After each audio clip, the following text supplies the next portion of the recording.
Oh my gosh. How about Alec Baldwin? How hot was Alec Baldwin? Woo. He was such a good-looking guy. I couldn't take my eyes off of him. His lips are so wet this whole movie. Remember when we first met John McClane? Argyle picked him up from the plane and took him down the Nakatomi Tower at the Christmas party. And the terrorists were overzealous, but it was sweet when they killed Ellis. And with a little help from Alan, Welcome back to Shat the Movies, the podcast where we answer the question, were the movies we love when growing up really that good? Have you ever caught yourself thinking, why don't they make movies like they used to? Can you still remember spending your Friday night searching for the perfect movie rental at Blockbuster Video? Do you even remember what Blockbuster Video was? If you answered yes, and this is the podcast for you, I am one of your three co-hosts, Roger Roper, and alongside me are my two co-hosts, Big D, Dick Ebert. Good evening. And Gene, Beetlejuice Lyons. My whole life is a dark room. One big dark room. And each week, we take a look back in time and decide if our favorite films still hold up. Each week, the audience selects from 6 movie choices that we then break out a race car VHS tape rewinder and watch the movie that tallied the highest number of votes. At the end of each podcast, the three of us will provide you, the audience, with the number of wipes each movie would take to get off your respective butts. So thank you so much for listening. If you haven't already, please hit that subscribe button. You can download Shat the Movies via iTunes, Google Play, iHeartRadio, SoundCloud, TuneIn, Spotify, or wherever fine podcasts are found. You can also check out our sister podcast, Shat on TV, where we review television series such as Westworld, Taboo, American Gods, and Game of Thrones.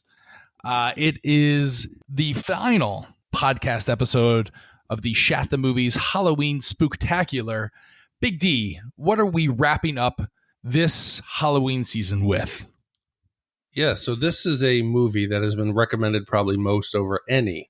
And it meets the Halloween theme, but it's also just a very popular movie from the 80s. It's actually up for voting, I think, in 2 categories. So we're going to have to go with the second place in both of those. But it is the iconic 1988 Tim Burton masterpiece, Beetlejuice. Yeah, I'm really excited for this because I've been away from the podcast taking care of my father's affairs, who unfortunately passed away. But the great thing is, Big D, is we're recording right next to each other. I'm in Florida, and I'm in the Big D studios, the lavish Big D studios. There's no lights on me. Gene can barely see me because my face is lit up. But what I like about your podcast studio is I feel like we need to post a picture of your setup here because you've got the backlight, you've got the camera. If you know anything about Big D, he is a technology guru. He's invested in soundproofing. You've got this is such a great setup. It's so nice. I got my little Bud Light that your wife offered me. Your kid's asleep. What are we doing afterwards? That's what I want to know. The Bud Light that you mocked her? Yes. Where you said, what are we on a budget? Well, I realize I'm in Florida and this is the best Florida has to offer is Bud Light. I think there was the Sam Adams Oktoberfest. I probably should have had that, but trying to watch my calories. Yeah, so this is weird. I feel like someone's watching me. Like I'm showering in front of an open window. Or we could do that too. I'm looking straight ahead of Gene on the computer, and then over my shoulder, I see you holding the microphone. Yeah, just looking. Your periph. I'm out of your periph. Yeah, it's an uneasy feeling. I like that Roger just burned up all the goodwill that had been stored up over the weeks that he'd been gone in like 5 seconds. He's like, I like sitting next to you in the dark. Your beer sucks. Where's your wife? With your kids sleeping. Well, Beetlejuice is a 1988 American comedy fantasy film directed by Tim Burton. The plot revolves around a recently deceased young couple, played by Alec Baldwin and Geena Davis, who become ghosts haunting their former home, and an obnoxious, devious ghost named Beetlejuice, portrayed by Michael Keaton, from the netherworld, who tries to scare away the new inhabitants, played by Catherine O'Hara, Jeffrey Jones, and Winona Ryder.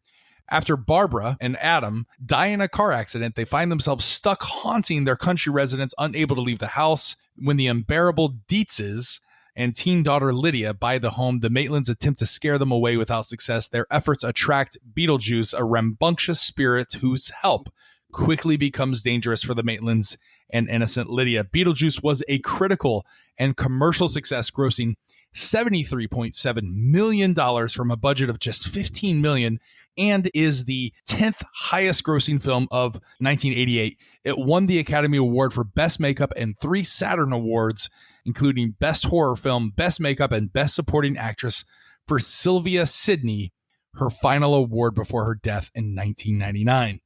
The film did spawn an animated television series that Burton produced and an unproduced sequel where Beetlejuice, this is true, moves from New England to Hawaii. It featured Beetlejuice wreaking havoc on an island by turning into a creature named, get this, Jucifer. Burton ultimately lost interest in the movie, though, and went on to direct Batman instead. A musical adaptation of the film also opens on Broadway in March of 2019. Tim Burton's cult classic Beetlejuice was resurrected in theaters this October for the film's 30th anniversary. I feel like I'm the Beetlejuice and you guys are the Alec Baldwin, Geena Davis of the podcasts. We always ask, where were you? What are your memories of this movie? We'll start with you, Gene. Yeah, Beetlejuice has kind of always been a part of my life. I remember seeing it the opening week. It was in the back of my friend David Schaefer's station wagon with his stepdad, Gary, and his mom, Lola, at the Scottsdale 6 Drive-In, which is now gone. And I was thinking about that the other day, Raj, how if that drive-in had been there, like how we would be there all the time. It's now where Phoenix Rising soccer complex is.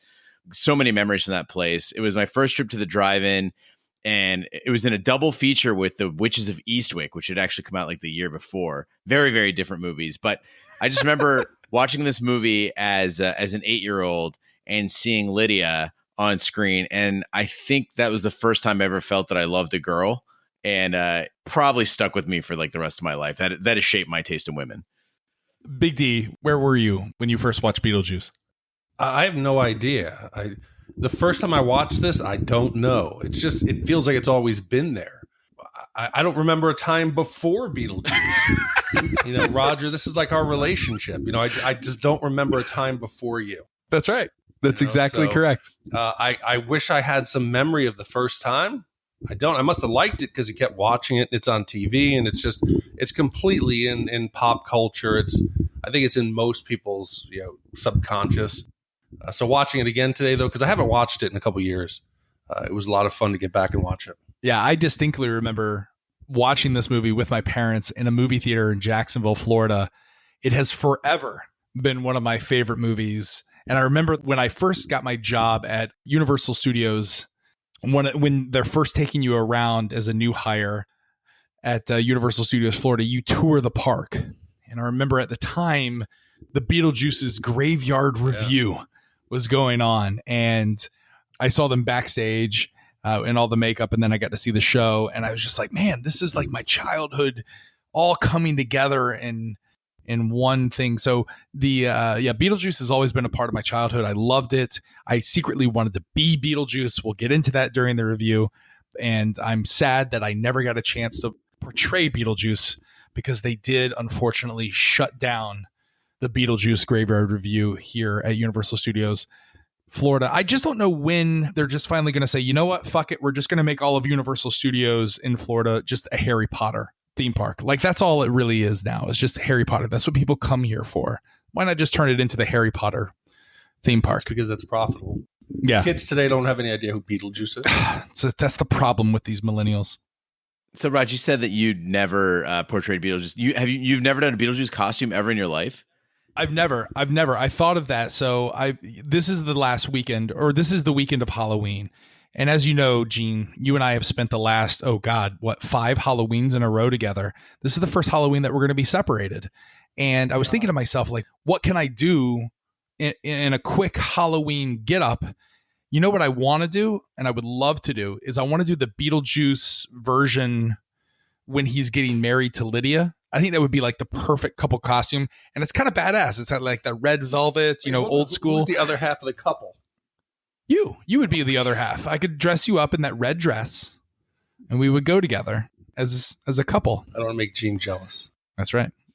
With that being said, play the trailer. From the director of Pee-wee's Big Adventure, Adam and Barbara are ghosts. What's the good of being a ghost if you can't frighten people away? Their house is being haunted by the living, Maybe the house could use a little remodeling. and they can't scare them into leaving. They're dead. It's a little late to be neurotic. So they're calling on Beetlejuice, who's no ordinary ghost. You don't want his help. Can you be scary? What do you think of this? Now, the party's over. You want somebody out of the house? I want to get somebody out of your house.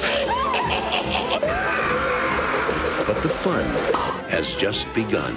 It's showtime. Learn to throw your voice, fool your friends, fun and party. Not bad. This is amazing. You want a cigarette? Oh, no, thank you. Oh, yeah, here I come, baby. He's guaranteed to put some life Attention, keyword shoppers. in your afterlife. Michael Keaton is Beetlejuice. I'm the ghost with the most, babe. As Barbara and Adam Maitland are driving home, Barbara swerves to avoid a dog and their car plunges into a river. They return home but cannot recall how they got there. Stepping outside, Adam is taken into a desert world with a monstrous sandworm before Barbara rescues him. Even though he has been gone for less than a minute, Barbara claims he has been gone for 2 hours. She and Adam notice that now that they lack reflections, and they discover a handbook for the recently deceased and realize they did not survive the crash. Okay, so everybody remembers this movie for the whimsical nature, the fun, lighthearted Beetlejuice, but that wasn't how the script was originally written, and this could have been a very different movie. In the original script, it was a horror movie, and Beetlejuice was a winged reptilian demon who transforms into a small Middle Eastern man who interacts with the Maitlands and the Deetzes. Lydia is a small character. She has a sister named Kathy who's 6 years old, and she's the one who can see the Maitlands. And Beetlejuice's goal is, instead of trying to get the Dietzes out of the house, he just decides he wants to kill them. And it included a scene where there was a rabid squirrel that mauls Kathy. And at the end, instead of Beetlejuice trying to marry Lydia, he decides to rape her. So this could have been a very different movie that I don't think everyone would still be loving today.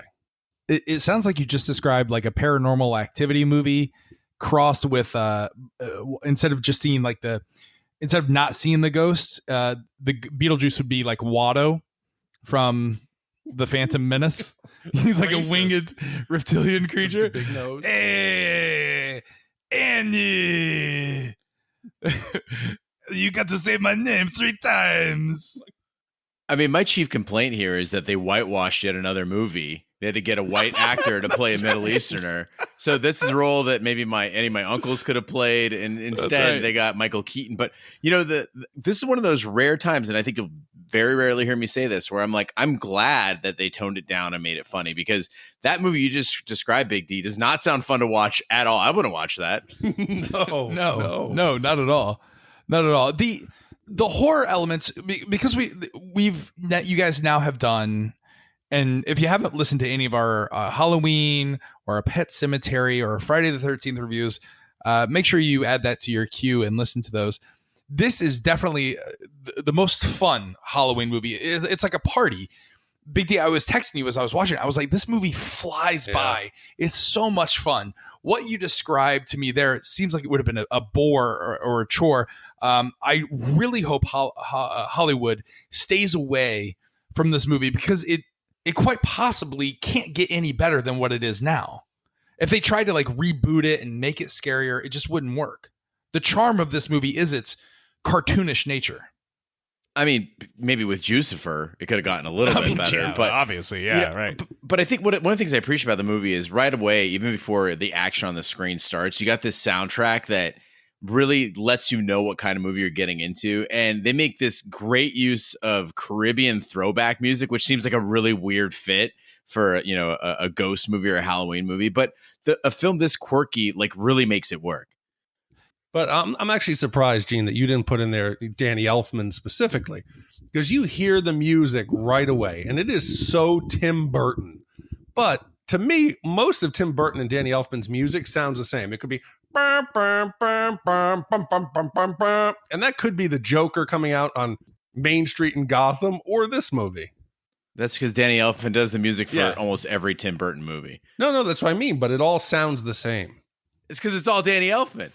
That's right. But it doesn't have to sound like he's sampling himself. All John Williams I guarantee sounds the you, same. I'm going to go back and I'm going to pull songs from 5 Tim Burton movies, and you won't be able to tell which was in which movie. Man, that's like, it's really weird because all the Doors songs kind of sounded alike. And like, let me think, the Rolling Stones, their songs all kind of, who else sounds a lot? AC/DC. They kind of sound a lot alike. There's no Jim Morrison. There's no Mick Jagger. If it's just the music, people say that John Williams sounds alike, but nothing like this. All right. Do you know who Danny Elfman is? Yeah. So wasn't he in Echo and the Bunnymen? He's a fucking Devo. You fucking asshole. But the thing is that the Beetlejuice score is unmistakable. And it's like that circus music. It's perfect for this movie, though. It gets you excited for what's coming. The great thing outside of the music that really makes and sets the tone in the Danny Elfman background and score is the way that he inserts kind of the wackiness and the outlandish horror, if you will, set against kind of an idealistic 1950s American town that really never existed. And he does this again, I think, to great effect. Yeah. So Roger, you talk about small towns, and Tim Burton does do a good job of portraying a wacky version of everyday life. But this movie made me realize how much I have absolutely no desire to live in a small town. I don't need to live in the heart of Manhattan or Chicago. I just could never find myself or dream of living in Winter River, Connecticut. That's the idea of purgatory. That's like Carrie going to medieval times for dinner every night. When I go to Thanksgiving in upstate New York, we're a little bit outside of Woodstock. It's like a 45-minute drive to go to a mall. I feel like I'm in like The Thing. I'm out in the middle of nowhere, and I could never live like that. See, my life, I lived it backward, unfortunately. So when I graduated from college, I went to Marysville, California. Then I spent some time in New York and Chicago, and then I went to Lima, Ohio. And both of those are like small. And I was like, I had a great house, and the cost of living was really cheap, and I had a lot of solitude and a big garage and a huge yard and all that stuff. And I was like, always like, oh, I want to go out dancing. I want to go to the bar. I want to meet people. Now at 38, I'm like, fuck everyone. Leave me the fuck alone. I want to go to this town and be left the hell alone. Well, now, my father passed away. He lived in Ormond Beach, and I was born in Ormond Beach and lived there until I was 6. And then I moved, my family moved to Jacksonville and then eventually Orlando. And now I live out in Scottsdale, Arizona, near Gene. Since I've been back in Ormond Beach it's a small, sleepy beach town just north of Daytona.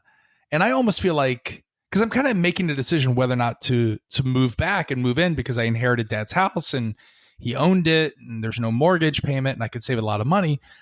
But I'm like you, Big D, I don't know if I could live in a small, sleepy town, even though the beach is 5 minutes away, and they do have a movie theater across the street. I don't know if I could leave my Phoenix Rising and my buddy Gene and my Old Town Scottsdale and my Roadhouse Cinemas and the green zone of Scottsdale. There's so much there in Phoenix, Arizona. I don't know if I can move back to Ormond. I feel like Ormond is my Beetlejuice town. Hey, let's not forget Medieval Times coming in 2019. That's right. Oh, see, it's great. Yeah, but I hear Roger's stories about Ormond Beach, and he makes it sound like he's Raylan Givens and Justified, like he's living up in the mountains of Kentucky. He's so full of shit. We went out to the service for his father, Vanessa, my wife, and I, and my daughter. It is, you're 5 minutes from the ocean. There's no way that 5 minutes from the ocean is like small, sleepy, rural America. He's like 30 minutes away from Daytona. Yeah, it has fucking beach in the name, Raj. I'm not 30 minutes from Daytona. I'm like literally 5 minutes from Daytona. But there's not. He makes it sound like he's the Unabomber. He's out in the out in the secluded cabin. Listen, don't give away my secrets. But no, I don't know if I could live in the small. After living in Phoenix, everything is nice. Everyone's polite out in Phoenix. There's just a different culture living out west than there is out east. And also in Ormond Beach is like all where listen, if you think old people live in Scottsdale, Arizona, Gene, you ain't seen nothing till you come to Ormond Beach. They might have the oldest person there, but Scottsdale per capita is the oldest city in America as far as population goes. Yeah. I think Ormond Beach could give it a run for its money. Well, that whole idea of solitude, though, was something that was really charming about this movie is that, first of all, Geena Davis and Alec Baldwin as the Maitlands, like huge contrast to Pet Sematary with the Creeds where we hated them from the get-go. They're like all lovey-dovey, but I don't hate them. I like them. I want like good things for them. Oh my gosh. How about Alec Baldwin? How hot was Alec Baldwin? Woo. He was such a good looking guy. I couldn't take my eyes off of him. His lips are so wet this whole movie. I don't even think he looked like Alec Baldwin. There were points where I thought it was like a body double. He was quite handsome. Yes, and I totally agree with you, Gene. They're likable. Even though Geena Davis, I'm not a huge fan of hers. It's not her fault. I told Roger, I said I thought she looked like BoJack Horseman. You're terrible. You're horrible. But I like her as a person. She seems really nice and down to earth. Yeah. And you got to be pulling for them. You do. They have a simple life. They're likable. They don't even go on vacations. They just stay home. Okay, so I wanted to talk with you. I'm glad you brought that up, Big D, about the staycation thing, because my first staycation actually came last December. Prior to that, I'd never really done one before. I always travel. And so I went through a breakup last December, and we had all this family time planned together. And so when it opened up, I was just like, fuck it, I'm not filling it up. Everyone else is already busy. And I kind of like the idea of being by myself. So although the emotional impact of that split sucked, like I discovered that I really like staycations. Here's my problem with the Maitland staycation, though, is that they live and work in the town that they're in. Like, wouldn't you want to get away? That's the root of the staycation. I get the point of the staycation is to stay, in your house, but like, no, it's about relaxing. I don't know where I was. Listen, exactly. I'll describe it. I felt like an idiot. My birthday this year, my wife said, "What do you want to do? Do you want to invite people over for a party? You want to go out to dinner?" I said, "No, I just want to stay home. I want to spend the day on the couch because that's something I never have the ability to do, to relax, not worry about doing stuff around the house, just to actually have a day to relax and just watch movies." And that's what I did. Sometimes that's the best. So he just shuts down, I guess, the hardware store for 2 weeks. Like no one's going to go in there while he's just sitting back. I don't know. As a small business owner, Big D, could you leave like your business unattended for 2 weeks? No, you'd be stressed out. People would be calling you because they know you're in town. No, I think They're like, that's can the you point. come down? I need some nails. In Winter River, Connecticut, he just leaves the front door open. If you come in and want something, you leave money in the register. You just talk to the barber. You let him tell you about the kids back in the 40s. And you just do. That's the thing about small towns.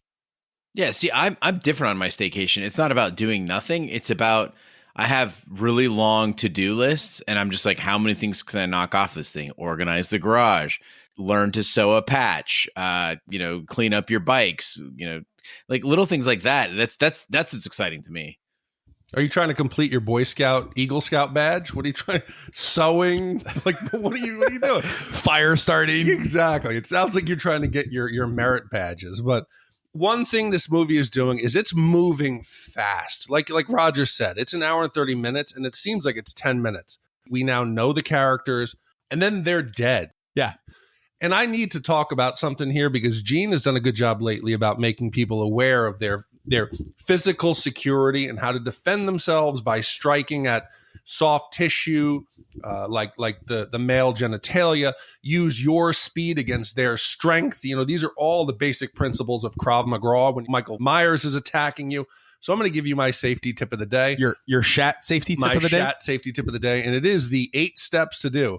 If your Volvo drives off the bridge of a small town in Connecticut and you find yourself trapped in a submerged car. Okay, number 1, you have to brace yourself for the impact. That's key. 2, undo your seatbelt, unlock the doors. Then you want to open the window as soon as you hit the water. And this is a big one. If you leave them closed, the water pressure is going to build on the outside of the car, and then you won't be able to roll them down. If you can't do that, you're going to have to try to break the window, and you have to do it again before the water gets up to the top of the windows. Then you escape, swim to the surface as quickly as possible, and call for help. So everybody stay safe out there. Make sure if you're around any body of water that you're prepared to get out alive. Yeah, they make these little tools. My parents have them, little window poppers, because car windows, they are tempered glass. Mm-hmm. And so you can buy them at like any auto parts store. I think it'll cost like $10 if they have them at Walmart too. Keep them in your little side compartment on your door that no one ever uses. That's a good place to keep it. My parents have them throughout because they're deathly afraid of I guess a submerge going off a bridge. But I on one of my recent business trips, I watched Massapequa. No, which it's is called Chappaquiddick. Massapequa. That's where the Baldwins are from. You That's watch right. Chappaquiddick. Very different. No, but I watched, and then I watched Massapequa, which is the documentary on the Baldwins, because I knew I'd be watching Beetlejuice, and Chappaquiddick is basically the first 15 minutes of this movie. But there's no demon that then joins Teddy Kennedy in the rest of the movie. But yeah, go check it out. Chappaquiddick. It's pretty good. But one of the fun things that Tim Burton also does is he purposely puts in little Easter eggs, little things for you to pick out. And the Volvo that they're driving was picked for a reason. It's because at the point that this movie came out, that was the safest vehicle on the planet. Oh, wow. So they thought it was ironic to make the Volvo the vehicle that they die in, flipping off of a bridge and being submerged in less than 5 feet of water. So, yeah. Well, the house is sold, and the new owners, the Dietz family, arrive from New York City. Charles Dietz is a former real estate developer. His wife, Delia, a sculptor, and his goth daughter, Lydia, from his first marriage, is an aspiring photographer. Under the guidance of an interior designer, Otho, Delia begins to transform the house into a posh modern art piece. Okay, I'm fairly confident that this is not going to be a popular thought, but I don't know if it was just a thing in the 80s, but we've now had a string of movies where the female half of relationship, for lack of a better word, is a bitch. There is no reason. We had this in Pet Sematary where the wife is kind of disconnected. She's calling her husband Doc. She's not the friendliest. Here we meet Charles. He's obviously suffered some kind of a nervous breakdown. He was a bigwig in Manhattan real estate. He needs this vacation or this time away to get his sanity back. There's been an episode. He needs to relax and recover. And Delia just rides him like a mule. She is just whipping him. She's in charge of every aspect. She's going to change the house, even though that's what he wanted to make him relax. And I don't know. Was this a thing in the 80s? I think it's the second wife syndrome. They wanted to make her the crazy Manhattan socialite who really has zero talent, but she just uses her money. Catherine O'Hara is one of my favorite actresses because she's trained in kind of that improv theater and comedy. So she really pulls off this character very well, but it is kind of that untalented individual who's very narcissistic and only into herself and only out to spend Deetzes' money. And I've read a few reviews where people said this is actually a movie about female empowerment. That in the end, of course, who saves them but Barbara? And here, instead of looking at Delia as a bitch, they're saying she's a career-driven woman who's forced to move to the suburbs, that you should feel bad for her. But no, I'm sorry. She treats the day laborers. She treats the people who are working to move the furniture. She treats them like they're beneath her. The way she condescends and talks to them makes me realize she's a bad person. See, I feel like you got to give some people a pass just based on how charming they are. I was watching the Deetzes and I'm like, I love them. They're all, at least the women of the family are all gorgeous. And Charles is kind of an outcast in his own family. And kind of like Raj was saying, you look at Lydia. So her mom must have been probably some like spooky lady. Then you got Delia, who's also kind of weird. So this is the kind of woman that Charles is attracted to. And I thought they did this wonderful job of being villains, but still being so likable. But do you think that Lydia's mom, Charles's first wife, it's never really, I don't think, fully explained in the movie, but do you think maybe the reason that Lydia is so dark is maybe her mother died, and that's why she has to live with the fact that she lost her mom at a young age and her dad remarried this woman she can't stand, because Lydia has nothing in common. She's very grounded. She sees maybe for what Delia is, which is just kind of using and abusing her father, who has good intentions and wants to do the best for the family. I'm going to take a card from the Big D playbook and go, that's all great thinking, but you're absolutely wrong. And here's why. It's 1988. Being goth is awesome if you're a teenager. She's exactly in the zeitgeist. And this movie was really, we haven't really mentioned this aspect of it, that it is a wonderful 80s time capsule of all these great 80s actors and actresses at their prime. Jeffrey Jones, who a lot of people know as the principal from Ferris Bueller, this was the role that he was born to play, and he's fantastic in it. You kind of feel bad for him, but he's kind of a douche. And unfortunately, as we mentioned before in the Ferris Bueller review, that he did run into trouble with the law for child porn, but he's great. And that interaction between Catherine O'Hara and him, where she like says, go do it quietly, dear, and let Otho and I think, and then licks his nose. I'm like, that is sexy. And then I realized, Raj, I'm 38 years old. I like the mom now. Yeah. Yeah. Well, every other time I've watched movies, and this podcast has ruined movies for me now, because I always look at and pay attention more to movies than I've ever done before. But I always felt that the father was an asshole, but he's not in this movie. He's actually trying to maintain the integrity of the country home, because that's what he wants. He wants to get away from the hustle and bustle. But he's just overpowered by the strong personality of his second wife. And she's really, if anything, she's really truly the villain. He's just kind of there. Yeah, but we've now spent plenty of time with the Maitlands. We've met the Deetzes. I found myself saying, where the hell is Beetlejuice? You remember him. He's in the title. You think he's the biggest part, but Michael Keaton doesn't make his first appearance until 25 minutes into the film. And in the total 92 running time, he's only in it for less than 18 minutes.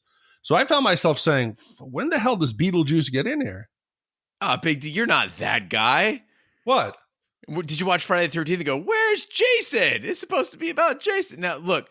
No, I just felt like he was in it more. I remember him being in much more of the movie. Spoiler alert, Jason's not in Friday the 13th. He is, spoiler alert, in Friday the 13th. He jumps out of the boat. Yeah, okay, as a kid, but he's not the killer in Friday the 13th. Spoiler alert. What, were you not Roger when you were a child? A dead child at the bottom of a lake? A mongoloid child? Oh, God. So Carrie Gross and I went to see the new Halloween at the drive-in theater in Glendale and Arizona. And we were behind a guy in line, and he pulls up to the ticket counter. He goes, Michael Myers. And the lady's like, what did you want to see? He's like, Michael Myers. And I'm like, he fucking wants to see Halloween. I'm like, but again, look, I agree with you, Big D, that his appearance was a bit late. But beyond that, it wasn't very strong. Like, the star of the show shows up, and I was getting worried about this movie. That obit scene is kind of corny. Beetlejuice comes off as a pervert right off the bat. He's immediately groping and kissing Barb against her will. He's looking up her dress. And I was like, look, if you're a pedophile or a rapist and that is your character, that's okay. A movie can have that kind of a character. It could be a strong role, but it's not in a funny movie. Like, that's not funny. He's not a pedophile. Barb isn't under the age of 18. He's like, get you guys to me straight here. Is it working out? Oh, do I have a shot? Like he's just like every guy at Hooters. Like, I loved the entrance of Keaton, because Keaton was on this movie, as you say, Big D. He's only in the movie for 18 minutes. He was only on set for 2 weeks. And you can see the joy in Michael Keaton's eyes when he plays this character.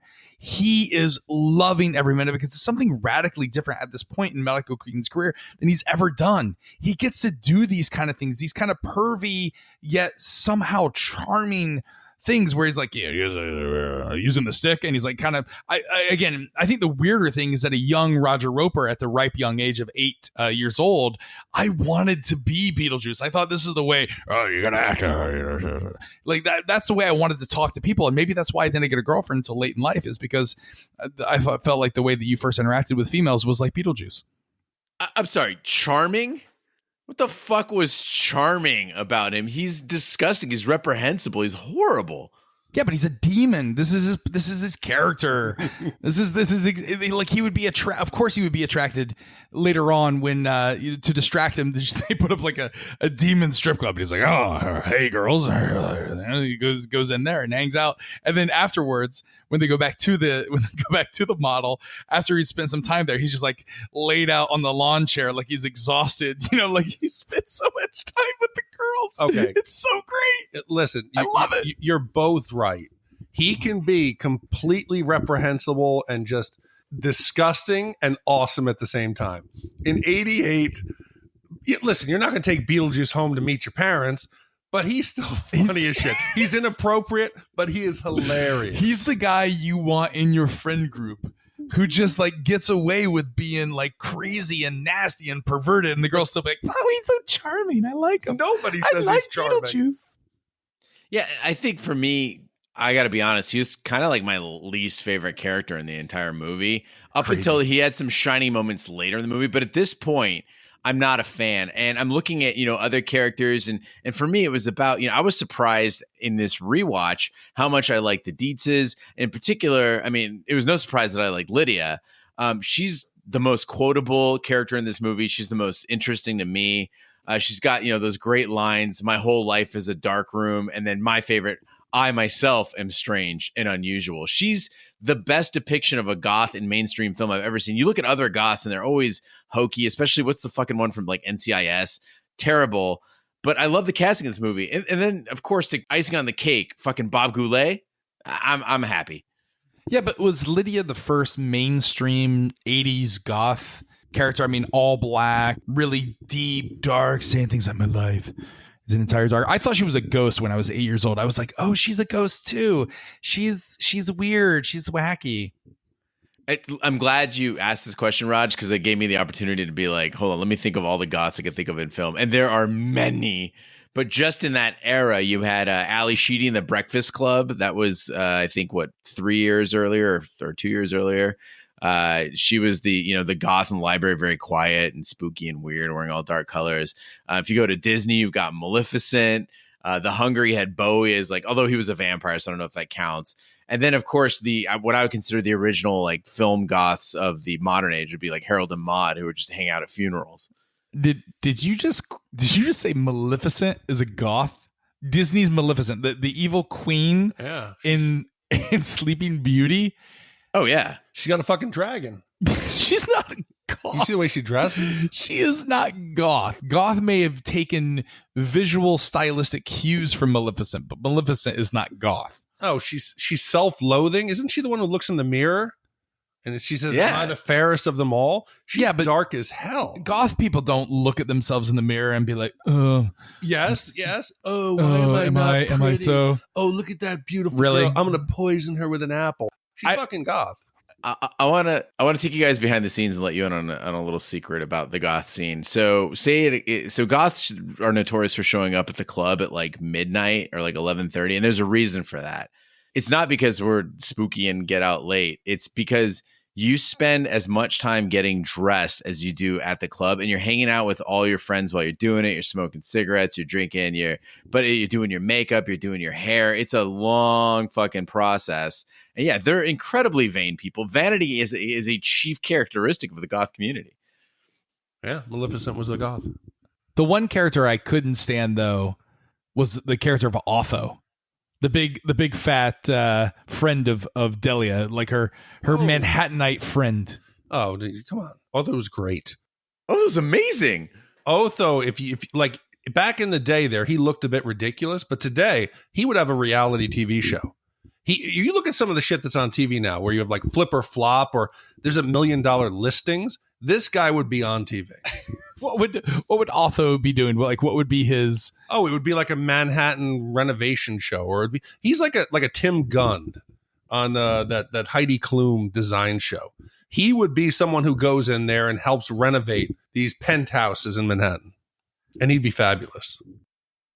While consulting the handbook for the recently deceased, the Maitlands travel to a netherworld waiting room populated by other distressed souls, where they discover that the afterlife is structured according to a complex bureaucracy involving vouchers and the usual overworked caseworkers. The Maitlands' own caseworker, Juno, informs them that they must remain in the house for up to 125 years, and if they want the Deetzes out of the house, it is up to them to scare them away. Barbara and Adam's attempts at scaring the family prove counterproductive despite their ability to shapeshift into monsters. So one of the things I picked up on this watch is a little bit of Beetlejuice backstory. We don't learn much about him, but if you piece together what Otho learns from the book and what we hear from Juno, if you commit suicide, you're punishment is you're going to become a civil servant. And since Beetlejuice was what did they say? He was an assistant. Yeah, he was the assistant to Juno. He was the assistant to Juno. That means that Beetlejuice had committed suicide. So maybe Beetlejuice's whole shtick is trying to mask some deep, dark, hurt that's in his heart that led him to kill himself. Yeah, I really like the and again, this was something that I missed on previous watching, is the fact that if you do commit suicide, you are relegated to becoming a caseworker, which is almost like worse than purgatory. I think in Catholic religion, suicide is typically reserved to a purgatory, and nothing is more purgatory than being working at the DMV for the rest of your life. Yeah, one of the really great things, Raj, that they did with this movie is they don't go into everybody's backstory, but just based on the makeup and the costuming, you can tell how they died, which I thought was really, really clever. So with Juno, you see that she's got a huge slit across her throat, but they never really draw attention to it. Nobody asks about it. There's no flashback scene. You see her, and they do that great scene where she's smoking the cigarette, and then the smoke is coming out of the hole in her throat. So the actress who played her was Sylvia Sidney, who was a Depression-era screen star. So she's got years of film under her belt. And, you can tell when they bring these big hitters like the Robert Goulet, like the Sylvia Sidney, that they've got, as they say back in the day, the chops, What was really strange, bit of trivia for Sylvia Sidney, though, is she's got that slit in her throat. 11 years after this movie comes out, she dies of esophageal cancer. So it was a little creepy going back and watching. I was like, oh, that's weird. Yeah. But was that a slit in her throat, or was it like she had if you have throat cancer where they put that hole and it's like the voice box, No, tracheotomy is much smaller than that. Yeah. And again, it's not really fully explained in the movie, but there's, I think, like a deleted scene or a scene that actually never was filmed that explained that Beetlejuice actually killed himself. He hung himself over a lost love, which would make him, why he's so perverted. No, she's hurt. Yeah, so I think she cut her throat. The receptionist, she cut her wrists. I guess some guy, threw himself in front of a bus and got ran over, and that he's hanging by the wire. The makeup and the practical effects here are so phenomenal. That if this movie was made today, all of that would be CGI. It'd be completely unbelievable, and it would not have the charm of Tim Burton and what he's done in creating this world, which I think is fantastic, especially when we get to the scare tactics. Yeah, so after they meet with June, Adam and Barbara have been told that they have to go scare. If they want it, they don't want to stay the 125 years. They got to scare them out of the house. And they're pathetic at it. So I want to ask you two guys. So I'll start with you, Gene. You are now trapped in the Maitlands house. Your goal is to get the Deetzes out. With your knowledge of spirits of what the Maitlands know, how do you get them out? What are your tactics? Well, I think that you just go to classic poltergeist tactics, because although they can't be seen or heard, they can move things around quite effectively. If you create a violent enough atmosphere as a poltergeist, just throwing things around, which, by the way, the origin of poltergeist I know is like I forget what it is in German, but it's like something like fun time ghost or something like that. But yeah, but honestly, like it's a party ghost. But really, I think for me, the thing that would get me out of a house wouldn't be moaning or groaning or apparitions appearing. It would be shit flying around. I'd be like, no, this has got to stop. If things start breaking, that's when you're like, I gotta go, or just make my dog sneeze a lot. Okay, but like in the first poltergeist movie, when there is stuff that's moving around, you don't think that you would at first at least be a little bit fascinated by it? Like in the first poltergeist movie, they kind of depict the family. Yeah, they have fun. They have fun with it. Like they put the kid in the chair and the chair moves across the kitchen and all that kind of stuff. Wouldn't you do that a little bit? No, I have my strategy. What would you do? I wrote my scare tactics down. I have 3 of them. I'm going the opposite of Gene. Gene wants to go physical. I'm going to go psychological. We know that Delia is the one who controls where they live. So what I'm going to do is I'm going to destroy the only thing she cares about, her work and her reputation. So what I'm going to do is I'm going to do the old ghost whispering, and I'm going to start planting. I'm going to incept the idea that she's being forgotten in New York. You're a joke. They're laughing at you. You'll never be big again if you stay in Connecticut. I'm going to make her fear that she's going to disappear into obscurity. And then, it's not violent, but I'm going to start breaking her artwork. Just make them fall. So those are my first 2 tactics. This is literally what he does to Roger Roper to get him amped up for every show. He's like, no one remembers you anymore. They don't think you're funny. And Raj comes in, hey, hi guys. Okay, and then the King Bee was better than you. King Bee was wonderful on Friday the 13th. Everyone likes Carrie more than you. Carrie's so great. So my last one is for Charles.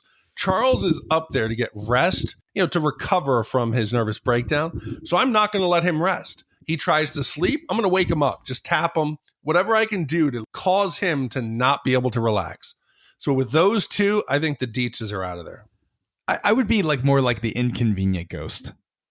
Like you get into a shower and you get it to the right temperature. And then as you're in there enjoying it, I would turn it all the way to cold. Move the towel. Yeah. I would just be like, this is so inconvenient. I would leave your garage door open at night and be like, God, I can't believe I left that open. But don't you feel like the Maitland scare tactics were better before? At Planet Hollywood in Orlando, they had the big anteater mask and the eyeballs in the mouth. They had those, and those aren't very scary. What seemed more scary is when she peels off her face and she's kind of hanging in the closet, or when she has the knife and she's decapitated her husband. Aren't those better scare tactics than what they came up with? Yeah, they totally were, but nobody could see them, so it kind of was pointless. I think that. I don't know if Juno imbued them with some ability to be seen, but really, the Maitlands kind of just suck at scaring people because they're good people. They're just not mean-spirited. And, you see that the Dietzes are not made of stone. Beetlejuice shows up and fucks shit up and they're terrified. Yeah, like you said, that's the key part is the Maitlands are good people. The question, how would you get the Dietzes out? I don't think it wouldn't take that much to get Lydia to kill herself. So if I was an evil spirit, you could push her in that direction. Hey, fucking hands off my girl. Lydia's suicide would get them out of the house pretty quick. You want to die? You want to be with the ghosts? It's great here on the other side. Everyone will love you. Oh, you're so beautiful. Nobody cares about you here. But I still have PTSD though. Everyone, the people when they think of Beetlejuice, they think of one scene in particular, and it's the Deo scene. It is permanently scarred into my brain. Because it was on the loop at Planet Hollywood in Orlando, Florida, which I worked at for, almost a decade. That's where I met your wife, Big D, before she was your wife, and that's how we know each other is because of Planet Hollywood in Orlando. But they had that scene on constantly every single day, and if you worked a day shift, you would see that scene no less than 15 times. And so, looking back, I hate that scene. And I don't know if it's because I had to watch it so many times and I was permanently scarred. But do you guys find that scene good? It seems almost out of place. Oh, I think it's perfect. I really, again, I wasn't forced to watch it over and over in some sort of hellish, Planet Hollywood purgatory, but Clockwork Orange type event. Yeah, I didn't get the Ludovico treatment with with the scene, but for me it was always so interesting that this song, kind of like Quentin Tarantino does, where he'll just bring a song that's very obscure at the time, and then you go, holy shit, this fits the scene perfectly. I thought the choreography was great, and what was really amazing about it to me was that they made this spectacular, unforgettable scene with very little special effects. It was, they had the prawn hand was about it. Everything else was just people dancing around. It was just a choreographed scene. I thought it was really, really well done. And it's actually a testament to the creativity of this movie that they were able to put it together. And I remembered every part of that sequence. It's nuts. And I didn't have to watch it 1,000 times.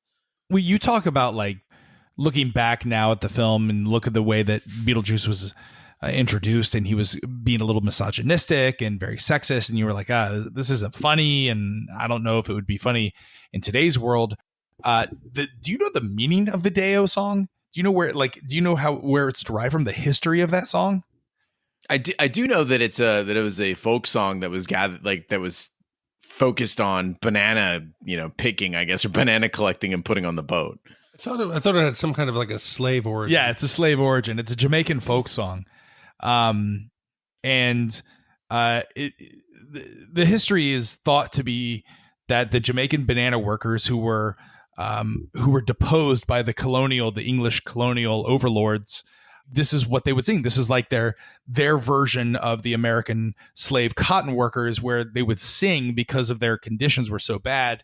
And there are numerous versions of the lyrics, mostly improvised on the spot by the singers. It's almost like a call and response, but it all comes from that banana trade that formed in Jamaica, exploiting resources from these people. It's when you dive into the lyrics, it's really bad. It's like, come Mr. Tallyman, tally me bananas. Like it's really, really bad. Like it's kind of a sad song. Who brought the wet blanket to this podcast? Sorry, guys. Bring back Beetlejuice. Let me grope some women. Did I tell you about Carrie Gross? Oh, and that King B? Great. He's so much better than you. Carrie, everyone likes her. We get 5-star reviews. When you're on, we get 1 star. While the Maitlands are away seeing Juno, Lydia discovers the handbook for the recently deceased and reads it.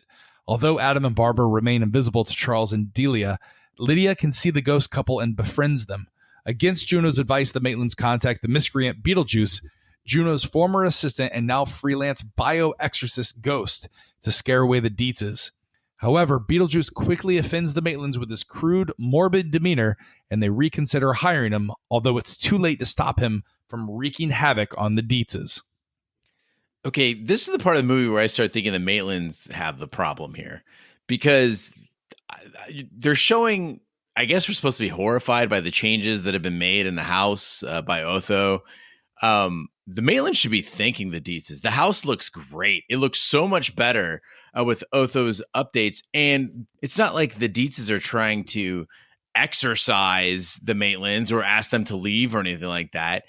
Imagine it's like paying rent. Like, hey, we live here, you live here, you got to hold up your end of things. I just thought it was a bit ridiculous. I would not mind if people moved into my home after I'm dead and remodeled the place.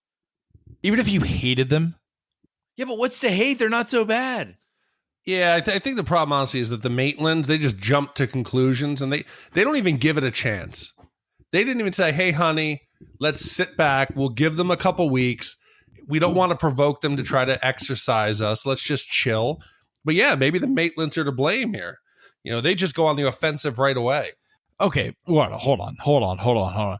So you're saying that if you had your dream home and you were in the prime of your life, you're fucking dead. Somebody's going to fucking come in my house. Yeah, but you have to live there with them. Abandoned. This okay, but the Myers. All right, let's say you and your wife drive off a bridge and unexpectedly pass away, and then your daughter has to go live with your sister. Heaven forbid. Then I move into the house, and I'm like, I'm going to haunt you. I'm going to take down everything from Big D, and I'm going to hang up all my soccer scarves, and I'm going to masturbate where you used to do your woodworking and all your stuff out in the garage. Like I'm doing all these strange things in your house. Are you telling me that you wouldn't want to get me out as quickly as possible? Yes, I would haunt you regardless. But yeah, that's the Deetzes. Exactly. It's not the Deetzes. You described you. The Deetzes aren't doing any of that shit. Exactly. You've got the cute goddaughter who's very nice to the ghosts. Yeah. You've got the mom who just wants to do art and whatever and yell at poor people. And then you've got the dad who just wants to relax. As far as families go, there's nobody's getting abused. There's no yelling. It's kind of nice. Yeah, and this is finally where Michael Keaton and Beetlejuice come into their own. Because it doesn't seem like the Maitlands have it in them to really get him out. And you got to remember the character of Beetlejuice. I kept finding myself just thinking of Heath Ledger as the Joker. It was such an iconic role that, think about it, but before Heath Ledger was the Joker, nobody could envision this actor who was in like First Night. And Brokeback Mountain? No. He was in A Knight's Tale. A Knight's Tale or 10 Things I Hate About You. He was like this teen heartthrob. Nobody thought he could pull it off. And Michael Keaton, before Beetlejuice, let's remember, he was in only these restrained comedies like Mr. Mom, Gung Ho. But even in those roles, you could see this little slight craziness lurking behind his eyes, where he was like that father, where he had to stay at home and deal with the kids. And once they let him off the chain and they just said, go with it, he became this powerhouse, this demon, this Vegas salesman. And for the first time, when Keaton was allowed to just go with it, he created this character. It is a one of a kind. And it is hard to fault almost any moment in this movie, no matter how inappropriate it was. It was technically brilliant, and it pushed the envelope on anything we had seen in comedies before. Well, what's crazy though about the character, and I totally agree with you, Big D, and I love the character of Beetlejuice, and I love the way that Michael Keaton, no one else could ever portray Beetlejuice and do it effectively. But it's crazy because as much of a sycophant as Beetlejuice is, the character of Beetlejuice is, it's crazy that he went on to become kind of a family-friendly icon. In the movie, he's depicted as crude and obscene and, banging demon strippers, at the Dante's Inferno, but later transitions into a cartoon that was marketed for kids, as well as that theme park attraction that I talked about earlier, and what seemed to be kind of a Brady's very sequel movie premise where he would be in Hawaii haunting the Deetzes' new hotel opening in Oahu. You know what I mean? Isn't it strange? Like, I feel like if they really wanted to do this character right, you can't deviate from that. And it's strange that they would try to turn him into something that would be other than what he really is. Yeah, I think the mistake came in the fact that they made the movie cartoonish. It's not a mistake on the part of the movie, but in the part of everything that they followed up with was people saw that this was this cartoonish violence. Beetlejuice throws Otho and Charles off the second floor. Nobody gets hurt. There's, they just get scratched up a little bit. The claymation, and everything's kind of surreal and otherworldly. I felt like that cartoonishness got the idea in people's heads that this is cartoonish and funny. And so all of these kind of family-friendly thoughts followed. And I agree with you that watered-down Beetlejuice just isn't the same. The small town's charm and the supernatural events inspire Charles to pitch his boss, Maxie Dean, on transforming the town into a tourist hotspot. But Maxie wants proof of the ghosts. Using the handbook for the recently deceased, Otho conducts what he thinks is a seance and summons Adam and Barbara, but they begin to decay as Otho has unwittingly performed an exorcism instead. Horrified, Lydia begrudgingly summons Beetlejuice for help, but he agrees to help her on one condition: that she marry him, enabling him to freely cause chaos in the mortal world. So early on in the movie, when we first see the worms, the sandworms, I thought to myself, ooh, those didn't age too well. But then as the movie went on, I started to realize that the visual effects budget for this movie was $1 million. And for such a major production, that's unheard of, especially a fantasy film like Beetlejuice. Burton realized this, and he said, instead of trying to mask it and let's make the effects look bad, he said, let's embrace it. Let's make the effects over the top. Let's make them as possibly as tacky as we can. Like a lot of the other movies he did, he really loved the B movies, and he wanted to capture that visible effect. And that's on full display here as Beetlejuice starts to go bonkers. Instead of trying to make it look believable, that crazy, tacky, over the top, I really started to love it. And I think it makes it so unique. Yeah, one of the things that they did really well is also using the light to their advantage. If you notice in the scene where Beetlejuice finally goes full showtime, they use that circus spotlight. And what that allows you to do is really draws the focus to details as opposed to everything that's going on in the room. So they didn't have to spend the time making everything perfect with every character and all the scenery. Instead, you're just focused on some really, really impressive costuming and effects. But what struck me isn't so much even the spectacle of it, is the fact that it still was evocative. Like, you felt things. And I think it was best shown when the Maitlands are being exorcised and you see them decaying before your eyes and you feel they look so sad and so pitiful and so helpless. And that is just beautiful artistry on display there, where you're going, wow, like, I feel something for them. I don't need this whole thing described to me. I understand that this is bad for them and they're suffering. Yeah, this was the scariest part of the movie. When they're decaying, you really feel emotional to them because you don't want them to go to that place where the lost souls, live, which you saw, like, kind of the janitor pushing the broom and opens that door to it. We saw that earlier when they first visit the Netherworld. You don't want this couple that you've grown attached to, the Maitlands, to die. And the makeup and the practical effects are so great. Yeah, and I think the key part here for me is that we've questioned whether Otho or the Dietzes are redeemable, or even the Robert Goulet, the New York elite. Here, you start to see that even Delia, she realizes that what's going on is hurting them, and Otho realizes he's inadvertently doing an exorcism. So we start to see the good side to them, and this is their redemption arc. But Michael Keaton, he is 1,000 miles an hour over the top, and it is just glorious to watch. Yeah, I was thinking about that as far as, people say pound for pound when they're talking about fighters. You talk about dollar for minute on Michael Keaton. This guy must have been exhausted after each day on set. There is so much physical movement, so much emoting. And imagine, the thing that I think all of us know about but don't talk about with movies is these things weren't done in one take. He had to bring the same energy over and over and over again, and it's flawless. He's like a lightning bolt on legs. It's crazy. There goes for the most, babe. Huh. I remember there was a time when Roger Roper told me, "Don't do voices. Don't do voices. Don't do voices." No, but this is not. This is a dream. 30 years in the making for him. Oh, this is so exciting for me. You have zero idea. Listen, I've sent my audition tape to the Universal Studios casting every year, and they never picked me. I thought you were gonna say like America's Got Talent. What do you do? I do Showtime. Well, it sounds more like your Al Pacino. Is that your That's Al basically Pacino what he's doing? Beetlejuice? They're very similar. And a Middle Eastern Al Pacino demon. Yeah, exactly.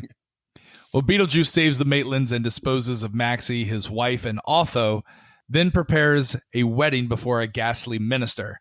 The Maitlands intervene before the ceremony is completed, with Barbara riding a sandworm through the house to devour Beetlejuice.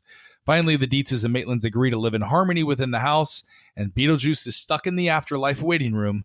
There, he attempts to cut in front of a witch doctor who shrinks his head in retaliation. Being Beetlejuice, however, he remains upbeat. This could be a good look for me.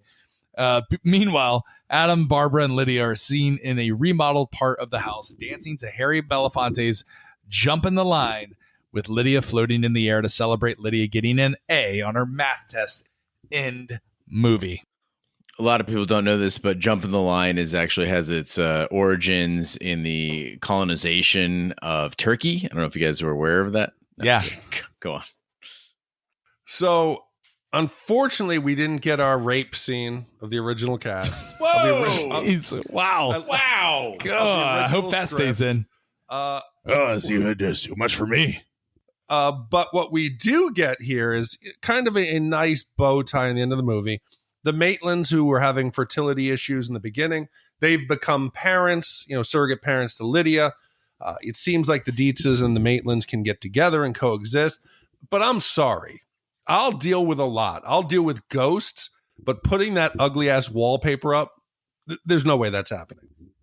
Were the Maitlands having fertility issues, or they were just the couple that just didn't want to have kids? No, they said, let's try again on this vacation. Oh, I see what you're saying. I'm more sensitive to that topic. Yeah. I don't really get the marriage part of the story where Beetlejuice has to get married to Lydia. I mean, obviously, we know, Big D, that in the beginning of the script of this movie, they were like, well, he's trying to kill and then rape the older daughter, which thankfully they cut out. And I guess maybe this was an easy way to cover that up and I guess just keep the plot line moving forward. But the marriage part, like when demons, I guess, is that their way of like getting into the mortal world, is if they attach someone to them, if someone allows them in. So maybe that's the whole point of being married, and that was the angle that was inspiration, because otherwise it doesn't really make sense. I mean, I guess it's easy for the audience to understand, and I guess that's the point of it. They don't want to go too in depth with it, but I don't know, the whole marriage, I was like, this really doesn't make sense to me. I don't really understand why he, like, if he marries Lydia. Are you trying to beat around the bush and say that Beetlejuice having sex with Lydia, that his penis entering her is a metaphor for him entering the real world? Yeah, I mean, I think you said it, Raj. Beetlejuice wants to get married so he can wreak havoc in the mortal world at will. He's not bound by that Beetlejuice, curse again. But again, it did a very good job of taking the place of a rape, which I think we saw in hold on, let's be clear. It was an attempted rape. Nice fucking model. Just like he is at the marriage. The rape does not come to pass. It wasn't in the movie anyway, so it doesn't matter if it was attempted rape or not. But the point being is that it took the place of that in Beetlejuice's goal there. But it also gave us an opportunity for just a great scene that was, thankfully, unlike the one in Robin Hood, Prince of Thieves. And honestly, I was just glad that I got to see Lydia in that red wedding gown, which inspired me. Like, look, I don't plan on getting married, but if I do, I guess I can't have a red wedding after Game of Thrones. But like, but a red gown, why don't more people do that? It looks great. Yeah, especially with that pale skin. Yeah. So you mentioned that you think Beetlejuice was reprehensible. He had no redeeming qualities. People actually loved him. In the original ending, Beetlejuice gets trapped inside the model town, and he's terrorized and circled by sandworms. And we all know that Beetlejuice hates the sandworms. And it got changed because they showed the movie to test audiences, and they liked Beetlejuice and related to him so much that they didn't want to see him tormented. So they went back and reshot that final scene from Beetlejuice being trapped in purgatory to the waiting room where he meets Harry the headhunter, and the witch doctor, starts to shrink his head and presumably puts a curse on him. But this happy ending in the end came because people really loved and related to this character. Looks like I'm next. That's so good. We come for your daughter, Chuck. This movie is a perfect ending. You're right, Big D. I'm so glad that they went back because I am in that cohort of individuals that felt that Beetlejuice is such a charming character. Michael Keaton nails it. Without him playing this character in the manner that he does, this movie does not work, even though he's only on screen for 18 minutes. I love it. I love it. I love it. I want to watch it again. It's the perfect ending to our Halloween spooktacular. That being said, now's the time of the podcast where we break out our Shat meters and give you our wipe scores. If you've never listened to the podcast before, a 0 wipe movie is a perfect movie. It's like a perfect miniature scale representation of your little small town up in the Northeast. Everything is just absolutely perfect. Everything is where it needs to be. A 5 wipe movie is the equivalent of a Manhattan of an overweight Manhattanite interior decorator coming in and spraying the walls and putting up needless terrible sculptures all over the place. So 0 wipe is good, 5 wipe is bad. Well, that being said, Big D, how many wipes do you give Beetlejuice? So this was probably the fewest notes I've taken for any of the movies that we've done, and this is movie 88. Maybe 10 notes at most. But what Beetlejuice does, it deals with a lot of the themes that have defined Burton's career and his personal life. It's that alienation, loneliness. He deals with death and suburbia. There's a strangeness to it. And after 30 years, I think Beetlejuice has endured, and it's remained so loved because of its imperfection. It's messy. It's chaotic. The plot doesn't make sense a lot of times. The special effects don't look that great. But it's bursting with ideas and personality. It's a showcase of why Burton became such a well-known director and so influential. Edward Scissorhands, one of my favorite. Beetlejuice, on the other hand, is far less complex and it's less cohesive.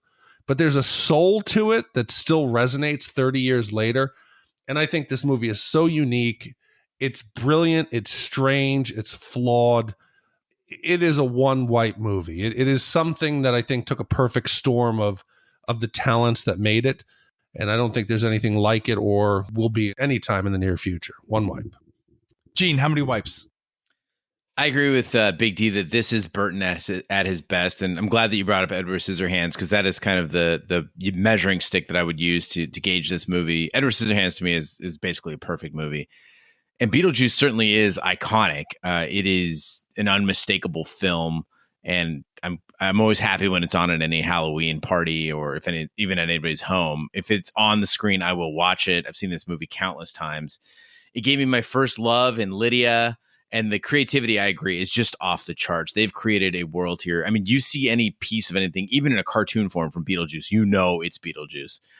But at the same time, I kind of found the first half of Keaton's performance lacking and stale up until the showtime part. I was kind of unimpressed with what he was doing. And then after that, I was absolutely in love with it.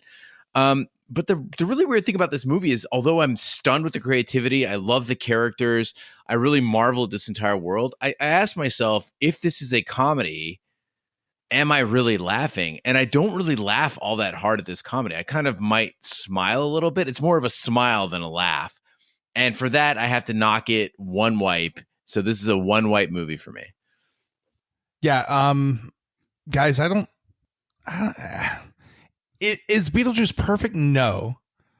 But it has a hunky Alec Baldwin, a young Winona Ryder, and Michael Keaton having the most fun in his career that ultimately led to his casting as Batman. He's the original muse for Tim Burton. I love this movie. I still love it today. It flew by. You're right. I don't need to laugh at every scene. And I think it's because I know the jokes are coming. But just like we had with Spaceballs, Gene, I had probably one of the biggest smiles I've had on my face watching a movie that we've done for the podcast since Spaceballs. And it was the perfect timing for what I've had to go through over the last couple of weeks. So it was really nice. It was a nice reprieve. It was great to revisit this movie. I do believe it's not quite perfect, but it's damn near close. I'm going to give this a half a white movie or a half a white rating. So with that being said, we have 1, 1, and 0.5. That gives Beetlejuice overall Shat score of 0.83 repeated. Big D, where does that put it on the pantheon of Shat? So that puts it alone in the 11 spot. It is worse than Ferris Bueller's Day Off, Die Hard, and Aliens. It is better than Empire Strikes Back, Conan the Barbarian, and Rounders. Yeah, I mean, I feel like Empire is a superior movie, but I would probably sit down and watch Beetlejuice.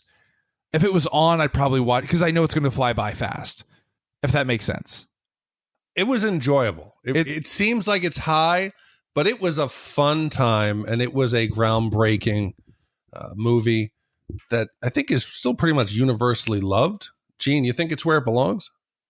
I think it's exactly where it belongs. It's sad to not see it in the top 10. I agree, but I think that it's just a sliver below Ferris Bueller's Day Off as far as that enjoyment factor. Ferris Bueller's Day Off, definitely less effort to put together as a movie, but I think that it had a depth to it that kind of resonates. There's a hollowness, a sort of a Bret Easton Ellis, like sort of.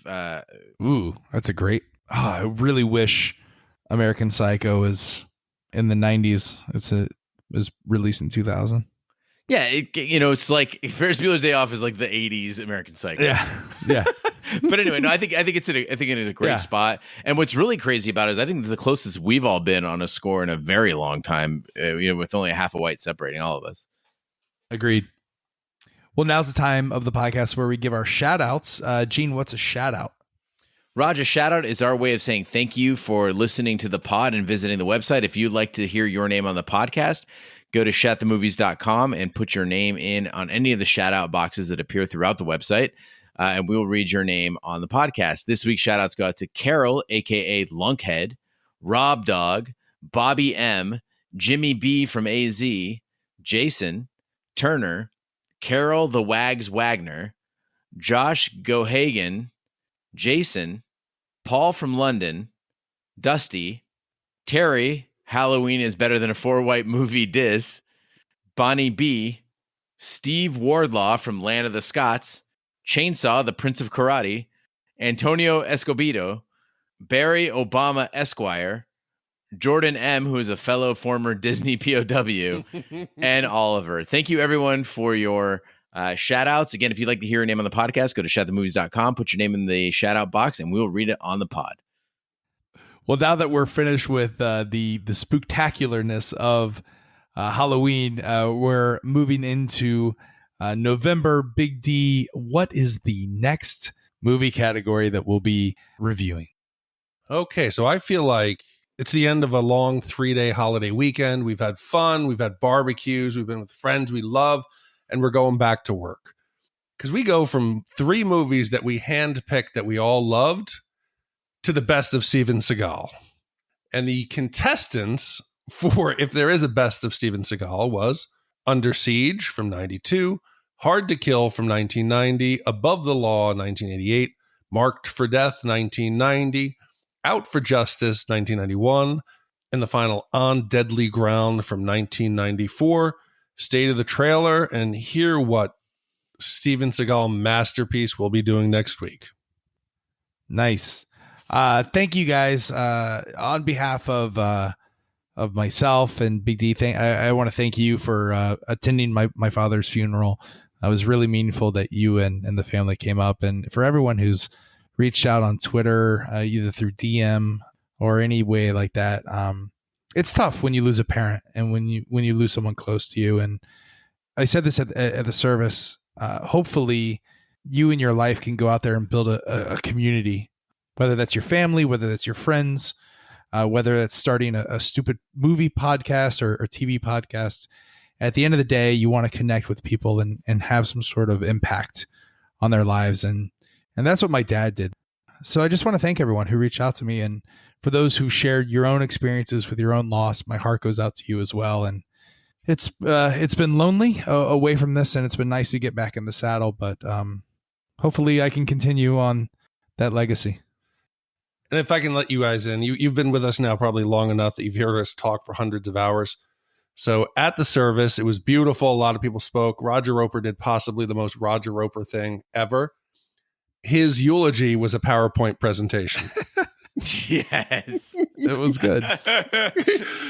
So it was quite a moment, and Roger controlled the room, and it was a moving service. But we're glad you're back with us, and your father will be missed. Yeah.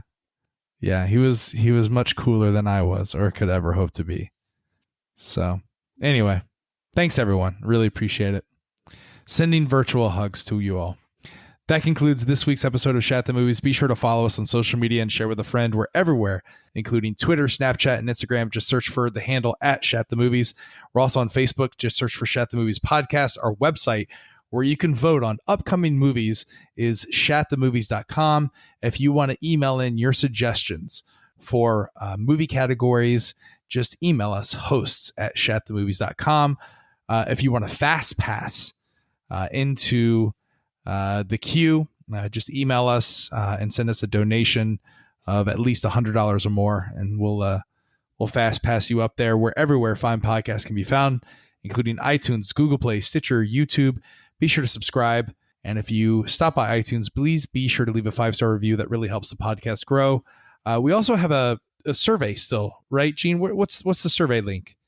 Yeah, Raj. If people would like to help us get some sponsorships, Libsyn has been kind enough to hook us up with potential sponsors, but they want to know who's listening and what it is that they are into. So if you would like to help us out, you can go to survey.libsyn, that's libsyn.com /Shat the Movies, and fill in a couple questions about yourself, and that'll let them know and hook us up with sponsors, which will help us bring the podcast to you in perpetuity without having to ask for money, because they've got much deeper pockets than I'm sure any of us do.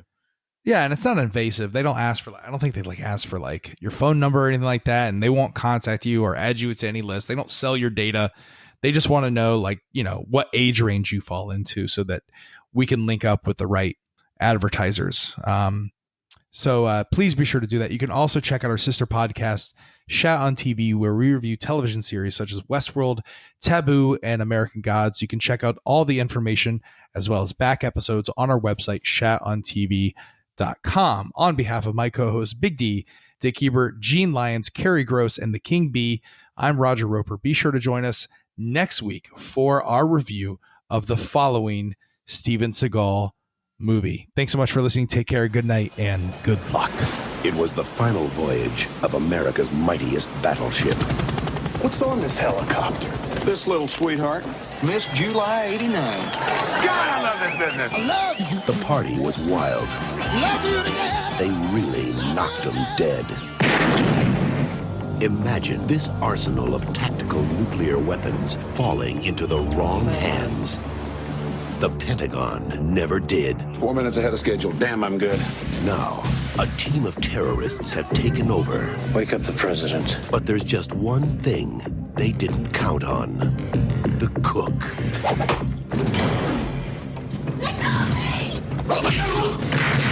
Are you like some special forces guy or something? No, I'm just a cook.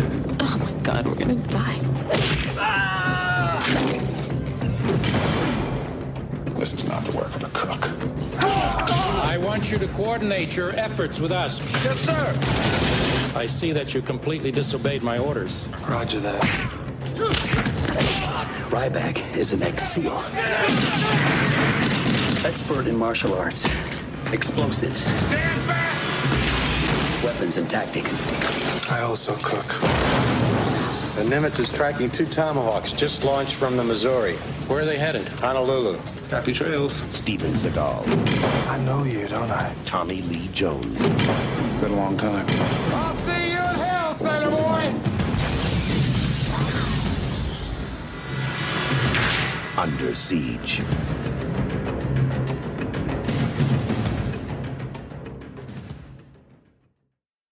Okay, so I wanted to talk with you. I'm glad you brought that up, Big D, about the staycation thing, because I'd never done a staycation before last December.